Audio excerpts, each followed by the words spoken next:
Sean todos bienvenidos, mi nombre es Jonás Chávez y quiero invitarlos a que juntos seamos psicólogos.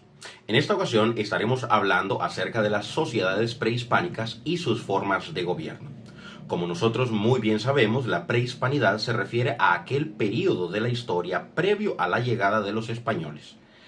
En América existían tres civilizaciones predominantes, a saber, los aztecas en la parte norte de México, en la parte sur de México, Guatemala y parte de Honduras, la civilización maya y en Sudamérica la civilización inca. Ellos tenían muchas formas de gobierno porque recordemos que ellos estaban subdivididos en muchísimas tribus y muchísimas formas de gobierno también. Las principales que ellos manejaban eran las siguientes. Número uno, la teocracia, donde los líderes religiosos eran los líderes políticos. Y lo que decía un líder religioso era la autoridad, era ley para todas las personas de esa sociedad. Ellos se comunicaban con las deidades, según las creencias de ellos, y las deidades transmitían al pueblo sus leyes a través de estos líderes religiosos, a través de los sacerdotes del pueblo. La segunda forma de gobierno que nosotros encontramos es la monarquía. La monarquía era generacional, era sucesiva, era hereditaria, es decir, que se le dejaba a los hijos de los monarcas, a menos que en el pueblo hubiese una revuelta, hubiese alguna revolución para derrocar a la monarquía y que otra monarquía fuese establecida dentro de ese gobierno. Es importante mencionar que el rey dentro de esta monarquía no solamente era una autoridad política, sino una autoridad religiosa. Era considerado como un dios, es decir, que lo que decía el rey era totalmente autoritativo y normativo y de estricto cumplimiento para la sociedad donde él se encontraba. La tercera forma de gobierno es la confederación. La confederación estaba conformada por estados o ciudad-estado, los cuales ellos tenían su propia forma de gobierno, sus propias leyes, pero que estaban unidos para propósitos en común que beneficiara a toda la confederación. Se organizaban, tenían la mayoría de veces el mismo idioma, el mismo dialecto, compartían una misma cultura, una misma región y una misma religión. Eso, a pesar de que tenían leyes diferentes, los hacía estar unidos y compartir muchos fines y poder alcanzar también muchos fines gracias a la confederación. Otra forma que nosotros encontramos de gobierno es la democracia. Parece ser que la democracia es la forma menos común de gobierno en estas sociedades prehispánicas.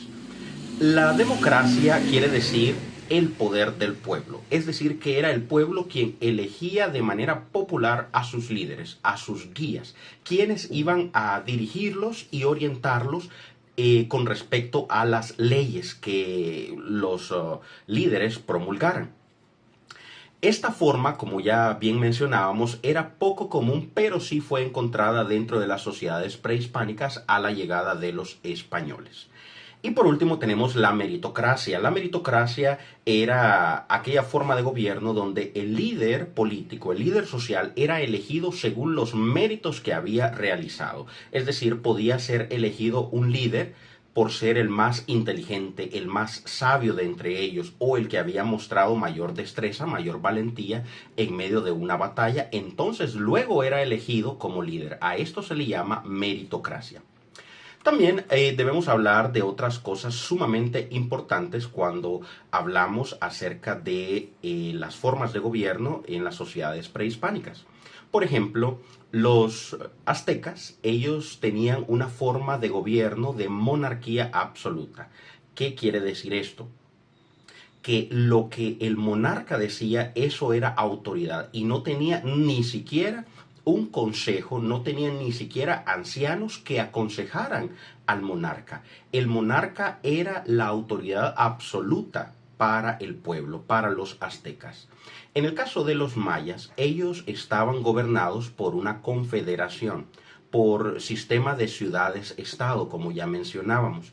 Entonces, esto deja cierta autonomía a las tribus, a los pueblos, para que ellos puedan gobernarse según sus necesidades y según sus propias leyes, pero a la vez estar unidos para propósitos, para fines en común.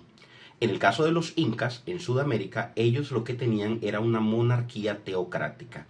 En este sentido, la monarquía teocrática, sí, ellos eran absolutos, los monarcas, pero ellos consultaban con sus autoridades religiosas, con sus sacerdotes de la época, para ver cuál era el diseño que debían llevar o cuáles eran las leyes, las normas que debían de cumplir. Entonces, estas son las características de estas tres civilizaciones existentes en América a la llegada de los españoles.